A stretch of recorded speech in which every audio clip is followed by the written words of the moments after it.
I'm Kate. I'm Ebong. And I'm Beverly.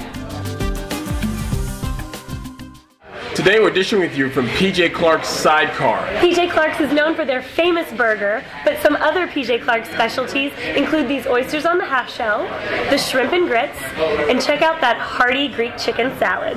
PJ Clark's is located at 1600 K Street Northwest in downtown. And our guest today is Spencer Bates. Spencer has a lot of titles. He's a musician, he's an entertainer, and I like to call him Piano Man. He's like our very own local Play It Again Sam. You play all over town, but I found you at Mr. Smith's, and now here we are at PJ Clark's. So tell me a little bit about how you came to be DC's, like, we don't have a dueling piano bar anywhere in DC, but how you came to be our piano man.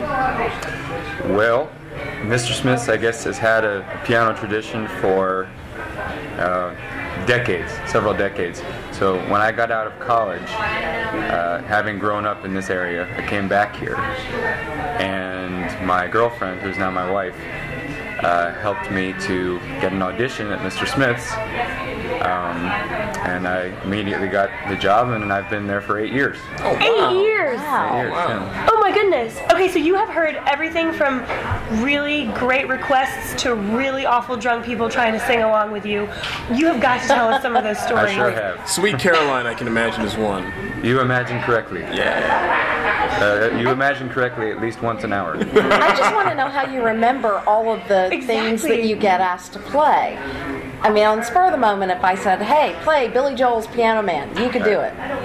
Well, I could play a pretty good version of it at least, but I always tell people when they ask me a version of that question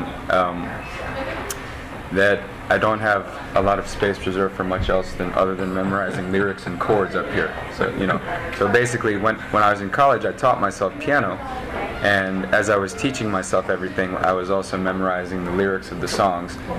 And then over the years, I've added, you know, what people tend to ask for to my head.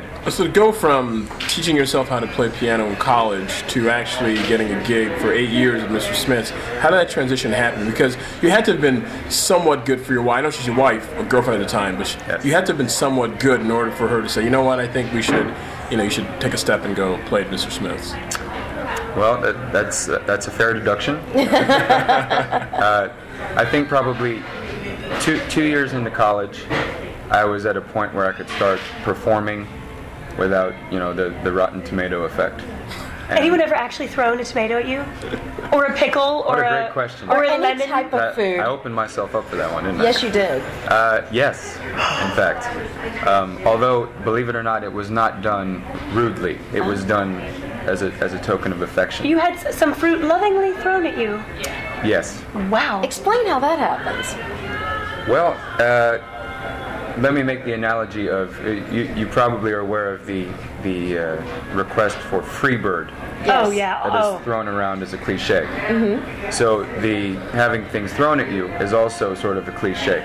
So if I've done a good job and I'm making a joke with the crowd, and let's just say in Piano Man there's a line about putting bread in the jar. I've had someone come up and deliver a piece of bread to me. So it's the same idea as that. Oh, I see. Fruit coming my way. I can't think of the song, but you know, something Caribbean maybe. That might be. Likely. A pineapple flying through the air. So you have, oh, this crowd is funny. Aren't you funny? well, like Beverly said, you have all these songs in your head, and you're always playing everyone else's songs, and you play them very well, even with, you know, their kind of voice and everything. But you actually do your own songs as well. When do you have time for that? And are you using all these other songs as a kind of, you know, to kind of take little bits and pieces from them? Do you have a particular person that inspires you, or, you know, tell us about your own music. Okay, well, as far as influences, I play plenty of songs as a request guy that do not influence me in any way. Well, in a positive Like way. Freebird. Well, no offense to Skinner, but yes, it probably is not an influence. But Justin Bieber is not either. Aww, no offense to him. Baby. Yeah, it's a great song for a certain Demographic. Thank you. You're welcome. You got it. But from the beginning, my biggest influence has been Elton John. So I certainly borrow plenty from him in my original stuff. But I have other, sort of typical influences: Beatles, Pink Floyd, Ben Folds. Anybody ever come to you at the piano bar and requested one of your songs? Oh yeah, that happens all the time because I display my albums in front of me, so people will see them and they'll say, why don't you play something you want to play? And then I'll steer the conversation in the direction of my own music, because then I can sell an album. And that's how they'll then request it. Because I'll always say, well, I only take requests, so if you request my own music, then I'll play my own music. So, has anyone ever asked you to play something and you look at them with the blank stare and say, I've never heard of that, I don't know it? I try to avoid the blank stare because it's unprofessional. but certainly. But you just admitted that it could happen. Oh yeah. Okay. Certainly, I provide plenty of I don't knows. What I usually do is I try to find a way to provide proper customer service, so I make them happy no matter what. But if I get some sort of obscure Rush request.